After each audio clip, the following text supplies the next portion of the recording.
Today, as part of Kaleidoscope's collaboration with Amari Colombo, highlighting women as catalysts of change, we tackle the subject of women in migration. As of 2020, women constitute approximately 48.1% of the global migrant population. In Sri Lanka, labour migration remains a critical economic pillar, with 298,000 citizens departing for foreign employment in 2023, averaging 25,000 departures monthly.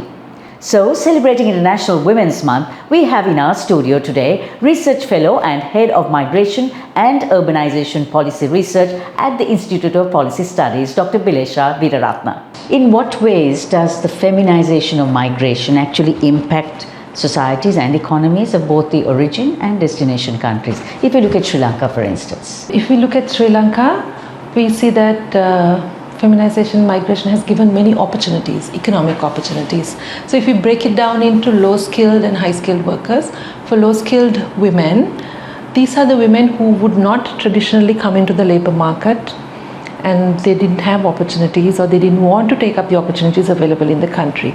So now with migration, they have gotten a chance to come into the labor market and be employed, especially low-skilled workers like female domestic workers or care sector workers. So now they have a chance to be employed and earn an income. And then similarly, if we look at high-skilled workers, they would have had opportunities in Sri Lanka, but not as much as opportunities that is given with migration. And with migration, what happens is now they have more returns to their education, more returns to their skills, meaning higher wages. So they have more options to look at. In addition to the economic opportunities, migration or feminization of migration has also brought in a lot of remittances to Sri Lanka, because a big part of Sri Lanka's migrant workers are female migrant workers, like 40% account for female workers, and their remittances have made a huge contribution to the Sri Lankan economy. So how does Sri Lanka's heavy reliance on female migrant workers, especially in domestic and caregiving roles, shape gender dynamics within Sri Lanka? The traditional roles in the family has been changed now. When the migrant mother would go overseas, the alternative people in the household, the father or the grandparents, would take a greater care role, and that would have an impact on the children as well as the family left behind in this alternative care role. And then when we look at females who are migrating, some females experience vulnerabilities at certain times. When we look at the countries of destination, now with feminization of migration, there has been a supply of female workers, mainly in the care sector. So now there is a market for care workers. There is a demand as well as a supply. So that has changed some dynamics in the countries of destination. Ideally, this would free up the time for the women in the countries of destination. But because mostly Sri Lankan women go to the Middle East, this freed up time is not used by the women in the Middle East countries to take up foreign employment opportunities, but they have more time to themselves because the care role is given to the migrant workers often. Do international and bilateral agreements offer real protection, or are they just pieces of paper at the end of the day? We have a lot of ILO conventions that are geared towards protecting workers in general and migrant workers, and then women also specifically. If we take the Convention on the Elimination of All Forms of Exploitation, the CEDAW, and C-189 and 190, which focuses on domestic workers or harassment or exploitation. Now these are conventions that are available, and only CEDAW has been ratified by the countries of destination that Sri Lankan migrant workers mainly go to. The other two, the C-189 or C-90, has not been ratified by the majority of the Gulf countries that Sri Lankan women migrate to. So instead, what these countries have, they have their own version of labor laws. So then the protection is a little bit different than what we would expect. And also, you asked about bilateral agreements. We do have a lot of bilateral agreements, but most often bilateral agreements are signed, and their implementation, there are some gaps, and it is not as an effective mechanism of expecting protection for migrant women. So does the Sri Lankan government's current approach to regulating female migration empower women, or does it sort of reinforce that patriarchal control over their mobility? The current approach is predominantly we promote labor migration. The Sri Lankan government promote labor migration along with the protection aspect. So within that, there is a lot of efforts taken at the pre-departure train with orientation and training programs to ensure that they know how to seek protection and how to protect themselves. And also there is return and reintegration programs offering them support after they return to the country. So in that sense, there is a lot of activity going on towards protecting while promoting labor migration. But restricting, I would say, when the main restriction that came into effect was the family background report that restricted women from migrating. So at that point we saw that certain, especially in 2013 when it was introduced, there were some elements of patriarchal control where the migrating woman would have to get the signature of the husband or the father, but now it's not so strict and it was relaxed in 2022, and now there's a relaxed version of the FBR going on. So how does climate change impact female migration, particularly in rural Sri Lanka? Are environmental impacts is that a stress for female migration?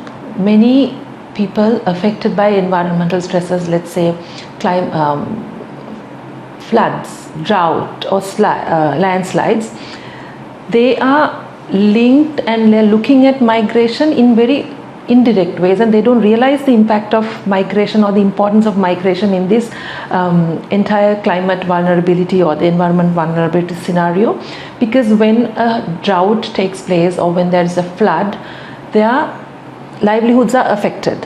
When their livelihoods are affected and they don't have enough income in the household, what they often think of is going abroad to find alternative employment opportunities. So they do find employment opportunities overseas, and that improves their adaptation capacity, that the remittances coming in improves their resilience. But in our studies we've seen that most often households or individuals affected by climate implications do not or are not capable of drawing the connection between the climate stressors and migration as an adaptation strategy, because they don't see that in between step of livelihoods being affected. So they just think something happened within the environmental context and we found another job, but they don't see the process that migration was helping them to overcome their environmental issues. Now, Sri Lanka's reliance on remittances from migrant workers is massive. But at the same time, given those economic benefits of female migration, does that outweigh the social costs of, you just mentioned a little while ago? Economic benefits are massive. There are many aspects. There are direct benefits, indirect benefits. Similarly, social implications are also very diverse. There are direct and indirect, and like 2-3 steps down the road also you will have implications. So in a single study, it is difficult to show which outweighs, and there are some studies that have showed that remittances coming into the country, especially from women, would contribute to better human capital outcomes. That's better education, better health outcomes for children, or better housing conditions for the families. And then also there are studies that show that the absence of the mother would affect their educational outcomes.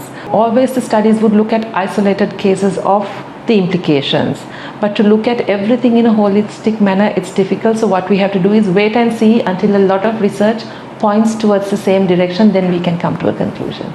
So skilled migration among women is increasing. Now, does that signal a brain drain? When we look at female departures, out of the total departures, when we have about 40% departures, it is reasonable to assume that in the high skilled groups also there is a lot of migrants going, and that would contribute to brain drain. But how do we minimize it? It's important to have connections with them so that we don't lose them forever once they go. So one thing to do is give them opportunities to remit in a meaningful way that matters to them. And the other thing is get their knowledge exchanges back to the country. But one important thing is, most often when brain drain takes place, they're not going to come back. So we have to understand that when there is no return migration happening, there is limited scope that we can extract or get the benefit of the migrant having learned experience or gained experience or learned new skills. So in that way, it is very important to strategically stay connected with the skilled migrants, so that brain drain is not only brain drain, but we also have some brain gain involved in their departure. Bilesha, what reforms are urgently required to ensure that female migrant workers are protected? Right now in Sri Lanka, migrant workers are defined as people who are registered with the Sri Lanka Bureau of Foreign Employment. But now with the new landscape of labor migration, a lot of people migrate through their own contacts and networks, and they do not register with the Sri Lanka Bureau of Foreign Employment. So when you're not registered, you're not considered a migrant worker, and then the protective mechanism is not available to you. So first thing I would like to see is the change in the definition of a migrant worker, where we disentangle it from the registration with the Sri Lanka Bureau of Foreign Employment, so that all types of migrant workers can be covered in our protective mechanism. Did you know that Kaleidoscope is on YouTube, Facebook, Instagram and LinkedIn? Don't forget to subscribe, follow and like us for more.